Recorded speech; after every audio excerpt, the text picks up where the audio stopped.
Hey guys, welcome to this video on Kuhli Loaches and other things. In this video, as you know, as you're well aware, we got a ton of sand from Zach.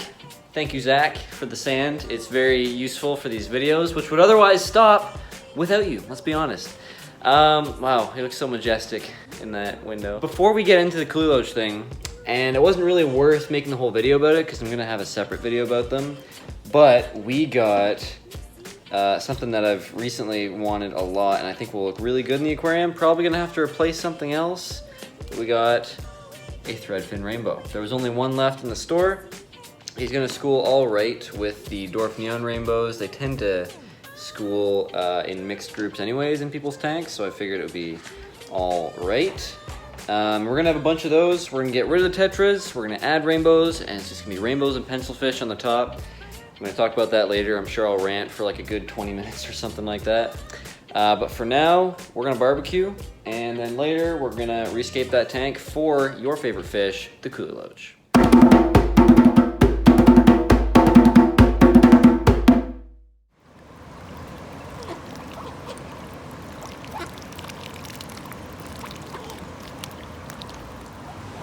What are you doing over there?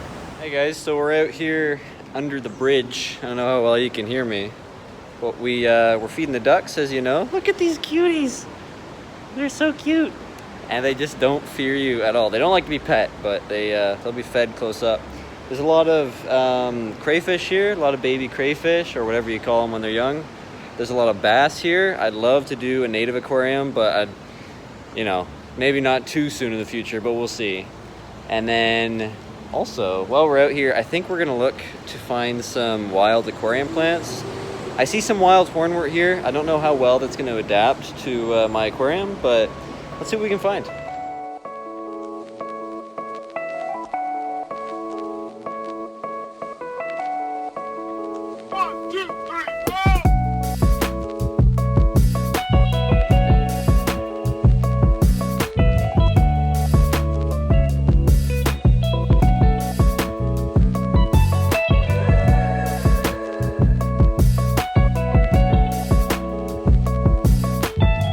Well, we didn't get any aquarium plants, but we saw a lot of crayfish, and we fed a lot of ducks, and we fed a lot of little bass too. So we are now gonna get ready to sell half of all my fish. We're gonna sell all the tetras, we're gonna sell the autosinkless in preparation for some big things. And then we're gonna do the Kuhli Loach video. Which video is this? So we're back home, which means it's time to get the fish out of there. All the tetras we're selling, the autosinkless too, they're all gonna go. And that is going to be making space for probably more rainbow fish, more pencil fish, more Borneo loaches, stuff like that. I'll explain it later, kind of why I'm selling these guys in particular. But for now, we got to get them out of here because the guy's going to be here in an hour. And I don't know if you guys have tried to catch fish before in a fully planted tank, but not so easy. All right, guys, so we're back. It's the day after. It's later than the last clip. I don't know, whatever that means. All of the fish, not all the fish, all the tetras are out of here. The autosinkless are sold. The snails are sold too, which means now we have this bucket free. And it's hilarious that it took like 2 months for me to go from putting the snails in the bucket to actually finding someone to take them all, but it's done now. All of them are in like a 125, so that's gonna be an awesome community aquarium. I didn't get her to send me pictures, but it's going to be planted and stuff like that, so I'm sending them to a good home. Hey, look, it's Josiah. Also, Zach gave us sand. I think I showed you guys already. We're going to use the sand to rescape the 10-gallon now for the Kuhli Loaches, which I also already told you. So Josiah's going to be on camera work, and I'm going to be doing some rescapes, but we got to wash this first, and blah, blah, blah. On to that. Hi, guys. Are you ready to hate me? So guys, we are starting with me taking the plants out. I'm also going to be taking the hardscape out. And then finally, we're going to take the gravel out. Because as I said already, we're going to be doing all sand with a few stones just for the Kuhli Loaches to hide under. And then we're going to be using epiphyte plants. So maybe Anubias, maybe Java Fern, but mostly mosses and hornwort. It's going to be very low plant load in this tank. And I'm hoping that it's going to turn out really well, specifically for the Kuhli Loach. Now we're going to get the rocks out, and I have a bad feeling. Oh, Let there be light. There they go. Alright guys, so we took out all of the hardscape, we took out all the plants, and now we've confirmed that there are still 6 Kuhli Loaches in here, which is good to see. They're looking pretty brightly colored, which is to match the sand, and it makes them look pretty cool actually. And we also found our rainbow or Styphodon goby in here. And as Josiah was pointing out earlier, he kind of looks, doesn't look as good out here on the brighter substrate. So I think what we're going to do now is we're going to put him back in the 40 gallon where the substrate's nice and dark, and we can really see that bright yellow, green, and sometimes blue face coloring that he often has. Alright, we've captured him, and now we're going to take him over to the 40 gallon. Quick! Quick! Alright, let's see him drop in. Here he goes. And he's instantly, you guys can see, he's instantly darkening up to match this substrate and blend in. And you can really see those colors come back. Whoa. Yeah, we'll get a good cinematic of him later. That's going to be pretty cool when we see the Styphodon interacting with the Borneo Loaches, which we're going to get more of, and with Kitster. I think they're going to be pretty good together. I think I'm only going to do one Styphodon because they can get pretty territorial with multiple males. It might have even been what killed the female, but I think we're going to get some cool behaviors in the cinematics. And now what we're going to do is we're going to take out all this gravel, sift it through with this net, and we're going to put it in the bucket for sale for more fish money, because we're at like $110 now. That we're going to spend next video with Zach, so stay tuned for that. I think it'll be the next video. I'll put in the comments if it's the next video. So now, let's get the gravel out and go to the next clip.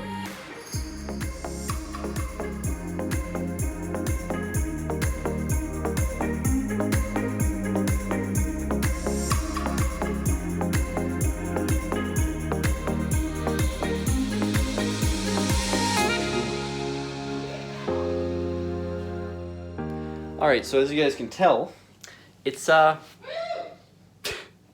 little cloudy in there, just a little bit, which the Kuhli Loaches love, but I don't. So we're gonna wait till it gets a little easier to see in there, and then we're gonna take all that mulm out, all that mulm. Like look at all that mulm, so much. And we're gonna take that out, and then we're gonna rescape it, and you guys are gonna see that. Should we do cinematic right after?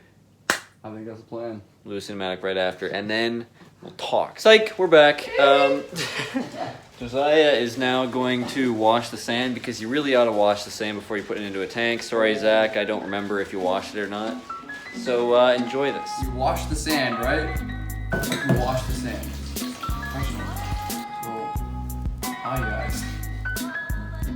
The sand will act like groundhogs and be stupid and just go under your gravel, and that's not fun. Okay. I'm setting the standards here. Got him! What's your favorite fish? That's very broad. Sand! I cannot stand sand for you. Sand for today.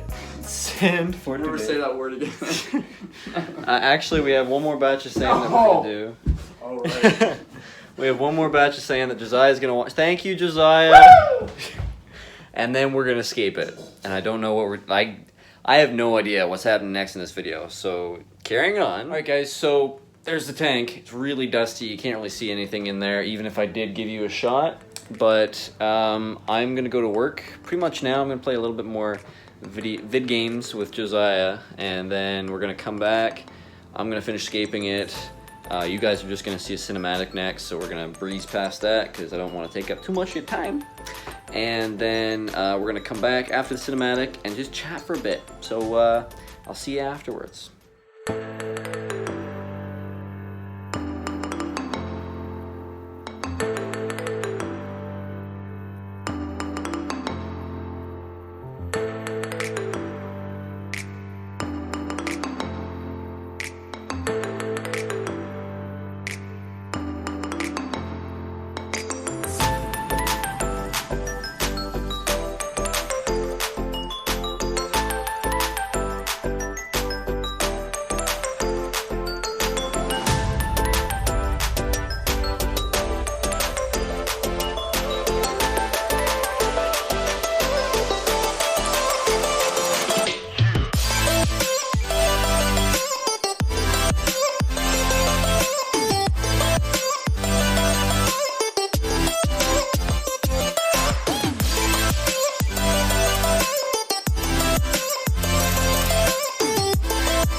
Hey guys, welcome to the Kuhli Loach video. Today we have a special guest joining us for the end video talk, and that is my cousin Josiah. Hey guys. There he is. And we're like wearing the same color of shirt, which makes us related. It just that's how relatives work, I think. You gotta wear the same clothing. So today we're going to be talking about Kuhli Loaches. We already had the Kuhli Loaches in a 10-gallon for a while. We had them on a dual substrate. Josiah actually has his Kuhli Loaches in a 10-gallon with dual substrate right now. So we're going to kind of talk about, like, is that the best thing for them? What should you be doing for them?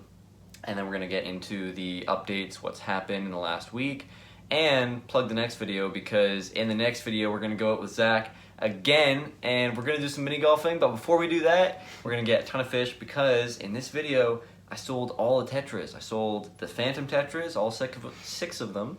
I sold the Bloodfin Tetras, all 9 of them. And I sold the 4 Autosynclists that survived this far. So now we have a ton of space to make up for. I already have plans for what I want to get, but it'll still be a surprise to you guys, so look forward to that next week.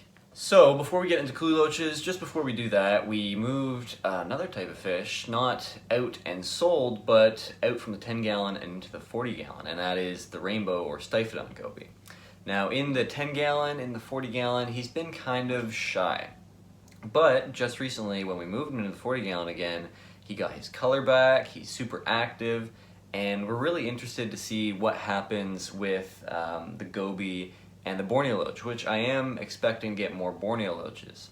Now, I had also been thinking about getting more Stiphodons, but with the Stiphodons, they can be a little bit more aggressive with each other, and honestly, because of their feeding habits, it's hard to feed them. They mostly live off of off-walks. I'm probably just going to stick with the one. But in the next video, I am super excited to maybe do more in-depth cinematics on the behavior between the Stiphodon and the Borneo. Hopefully they interact a lot more. Haven't seen it quite yet, but hopefully we get there with it. For now, let's talk about the Kuhli Loaches. So the Kuhli Loaches are in the 10-gallon. They're on all sand right now. That's what this video is about. We put them on just sand, exactly. So would you say that it's better to keep them on just sand, or would you say a dual substrate is better? Well, as you can tell from that prolonged cooking, sand preparing video, I kind of gave my thoughts on that subject. Yep. Okay, well for me, since I have dual substrate right now, I would recommend not doing it unless you, before I said you should have a border, because it does get messy and goes through your gravel. I think sand looks nice, honestly. In my opinion, it looks better than gravel. How about you? I think it looks nice. I think if you are going to do a dual substrate, try to do very different substrates. So for instance, I did Riverstone, which I'm actually going to sell. Hopefully we can sell all of this for like at least 10 or 20 bucks to get more pencil fish or something like that. More bank, yeah, exactly. And then we can, put that towards other projects. But I used big Riverstones. So I used like this size. That's pretty big. That's pretty big. That's like a 1/2 inch. And the reason I chose it, the substrate to be that big is because if ever I wanted to, I can just sift it out with a net. And that's exactly what we did in this video. We took out all the gravel, and now it's all just sand, because I realized it's kind of nicer to just have sand with Kuhli Loaches. I was never really planning on this being a Kuhli Loach tank. Honestly, I thought that putting Kuhli Loaches in a 10-gallon was a little small, but because of their habits, they don't really need that much space. They're hiding most of the time, they're out foraging for a little bit of the time, but when they're on sand, that foraging habit looks so much cooler when you do see them. And we have been seeing a lot more of them in the 10-gallon. Because there's less space and more hiding spaces in this smaller space, they feel more comfortable coming out, and when there's only 6 of them in the 40-gallon, there's so much distance between them, but in the 10-gallon, they're almost always together whether they want to be or not. So they feel super outgoing, and we actually saw them a lot before I changed the substrates. Now that I did change the substrate up, and I changed the scape a little bit, they're a little disoriented. So I think it's going to be like a few weeks before we see them being outgoing as they were before the scape. But they should be good for the cinematics in the future, and I'm looking forward to seeing them as another active fish in this tank, because it is a Kuhli Loach tank. Yeah. Now, we also have cherry shrimp in this tank, and they're looking good. They haven't bred for me yet. Honestly, we both had difficulty breeding cherry shrimp. I mean, how long have you had cherry shrimp in your 5-gallon for? Probably just like 3 months now, and they've done nothing. Although this guy's got like the hardest water in the world, so he should get to the point where he can breed them. Exactly. I've got a lot of calcium in my water, so I don't know why they're not breeding. They're not breeding for me. They're not breeding for him. Maybe you guys can help us. Maybe you can help us. I don't know what it is. Maybe they need higher protein foods. I tried lower temperature. That didn't really work. I do have guppies in here, and I do have killifish. That's probably putting a little bit of strain on them, and I did just change the skate. But the great thing with cherry shrimp, guys, it's not like ghost shrimp. It's not like a mono shrimp even. They have long lives, and they are completely capable of breeding in normal fresh water. So hopefully we get some action out of them, and then we can just have them as another thing to sell off. The ram's horn snails we also sold off. We sold off the whole bucket to that one person who bought the Tetras.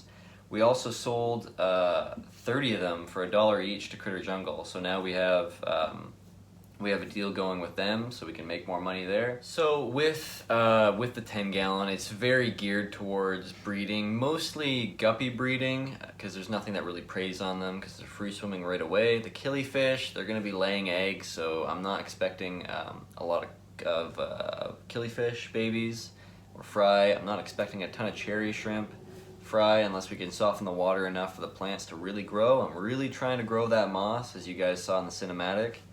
The Kuhli Loaches would be great if we could do that. You know, it's a good setup for them. We've definitely geared it environmentally towards being the best for Kuhli Loaches, but it's really hard to breed them, and especially with my water hardness, it's not very likely.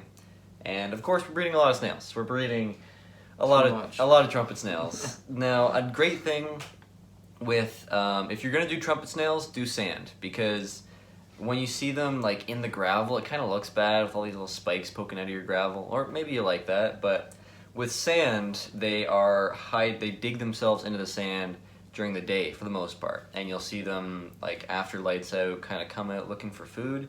But with sand, they're gone most of the time. They don't look bad, you know. So they also like lay their eggs beneath the sand as well. They lay their eggs. They do most of their stuff beneath the sand. So. If you guys have bigger fish even, just throw like 10 trumpet snails in there.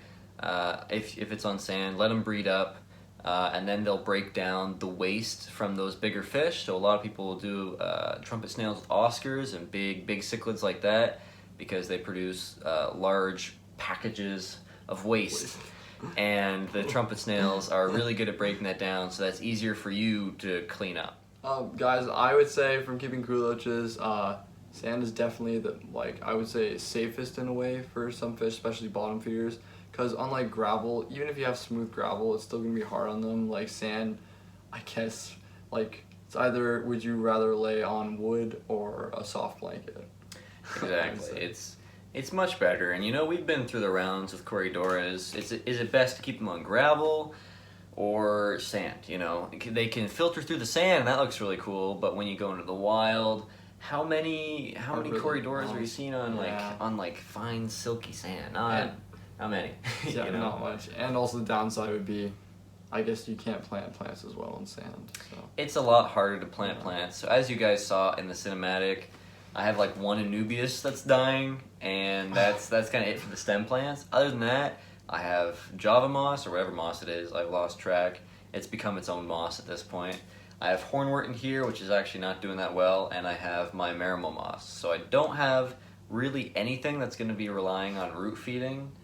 So if you guys are going to do all sand, that's good to keep in mind. You're going to have a hard time with plants, especially if you already have hard water to begin with. So in wrapping up, I would say that if you want to keep Kuhli Loaches right, sand is awesome.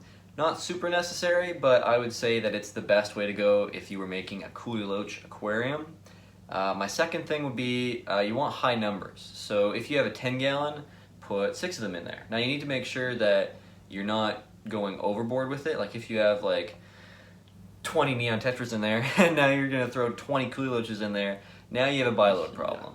But you also want to throw in a high number of Kuhli Loaches in comparison to the amount of gallons that you have in the aquarium, so that they feel comfortable and want to come out more. Now, there is one more factor with keeping Kuhli Loaches. Other than lighting, you know, you want to keep lower lighting, but other than that, you just want to wait. You just need time for them to figure out their surroundings and feel comfortable, because I noticed, like I said before, when they were in here for a while and they got comfortable, they were more willing to come out. Like, I had 3 Kuhli Loaches out all the time, 3 out of 6, which is pretty good for Kuhli Loaches. Now, if I had more Kuhli Loaches in here, we would probably have more out all the time. That's kind of how it works out. But those are my thoughts on Kuhli Loaches. Well, yeah. I was also gonna add, do you think, like, I wouldn't think of Kuhli Loach as more of a schooling fish. I think of more like a pack. They're very communal. Yeah. Yeah. They'll just kind of like lie on top of each other. Like any other fish, it's like you have a male and a female, or you have a male and a male guppy, and there's gonna be some like hardcore interaction. Like they're gonna be fighting all the time, or they're gonna be breeding all the time. With Kuhli Loaches, they're just super chill. They're just super kind fish. Yeah. I would say that they kind of rival Kitster, my Farlowella vittata, in just how chill they are. They're a lot more prone to hiding than my Farlowella would be, but a great option for you guys if you want to design an aquarium around something really awesome, or if you just want something that's cool that you kind of see every once in a while. So, Yeah. great option. We love Kuhli Loaches. I'm glad I didn't sell them. I was definitely going to sell them. Much better option to design a tank around for them, because Yeah. then you actually see them. Exactly. So, with that said, we have some updates. We have some actual updates, and we're at the 20-minute mark on our account, but we had a lot of bloopers, so it's okay. So, what has happened? We sold a bunch of fish, so we have a ton of money. That means, do we have any other updates? Oh, the assassin snails. I'm pretty sure they all died, so, yeah.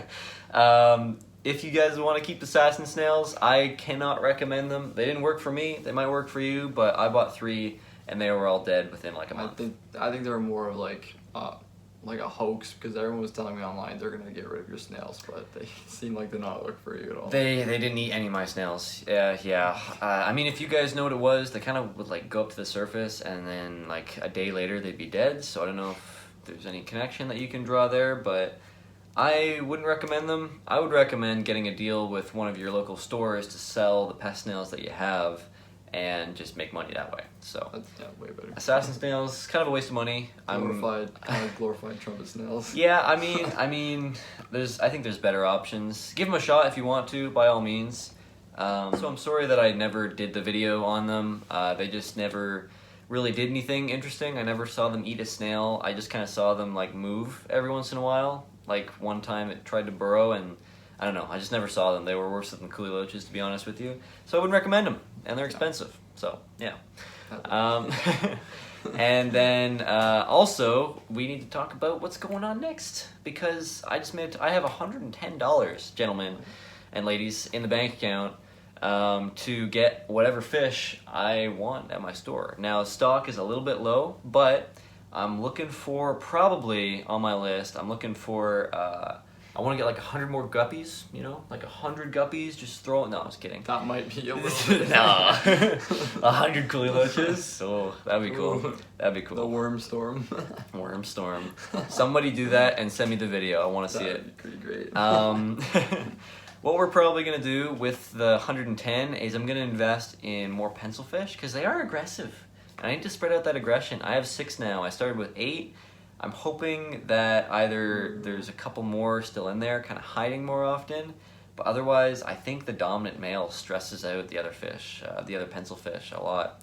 They are kind of aggressive, the Beckford's pencil fish, so just be cautious about that. I wouldn't recommend them for a small tank. They do need space, they do need a little bit of territory, kind of like the phantom tetras, but actually a little bit more aggressive. Still an interesting fish, but because they are interesting and because they are aggressive, I'm going to have to get a lot more, so that's on the list. Also on the list are rainbow fish. I made a deal with someone in the area to pick up pencil fish for river stones, so that's the easiest deal I've ever made, almost as easy as selling canned food for corridoras. Sure, yeah. Almost happened that one.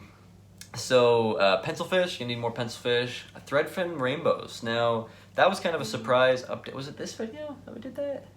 I guess it was. I don't know. I can't remember. We got a threadfin rainbow fish, and we're definitely going to want more of those because the males look excellent. I have a female right now, but we're going to do threadfins. We're going to get more neon rainbows. We're going to get more, we're not going to get more, what are they called? The gobies. We're not going to get more gobies. They're a little, I don't know, they're kind of a mid-centerpiece. What we are going to try and get for a centerpiece are Bolivian Rams. Now, Bolivian Rams are a fish that I've been on and off with for a long time. I've done a lot of research. I found accounts where people are kind of like, yeah, they ate my neon tetras. And then other people who are like, no, like they would only be aggressive towards bigger fish when they were breeding and stuff like that. So I'm gonna get one. I'm gonna give it a shot. I've messed up with every cichlid I've had thus far, so hopefully this is a good one. And that'll be our new centerpiece. So we're thinking Borneos. We're thinking more pencil fish, more rainbow fish. And hopefully we get that centerpiece, which is the ram. The Bolivian ram. There we go. Yeah. Last note, I suppose, is we're probably going to be able to sell the guppies as well because the fry are starting to show some color. And then we're just going to get another batch. This is just going to become kind of a side thing. You guys aren't going to see many videos about it because the guppies grow kind of slowly. So you guys are going to kind of see every once in a while, be like, hey, this one got color. Anyways, onto this thing. Yeah. Oh no. Anyways. Yeah. So yeah, I think that's everything. Is there anything else? I think that's everything. I think that's everything. Except for the fact that you might get a whole bunch of pencil fish. Yeah, I honestly, guys, I want to get like 20 or 30 pencil fish. I just want to fill that tank with pencil fish and Borneos. Hopefully we get some breeding action in there. The Bolivian's gonna look awesome. I hope you guys really like these videos coming up. And yeah, I hope you enjoyed this video. If you liked it, leave a like. If you want to see more like this and better sometimes, subscribe down below, and I will see you guys next Sunday. See ya.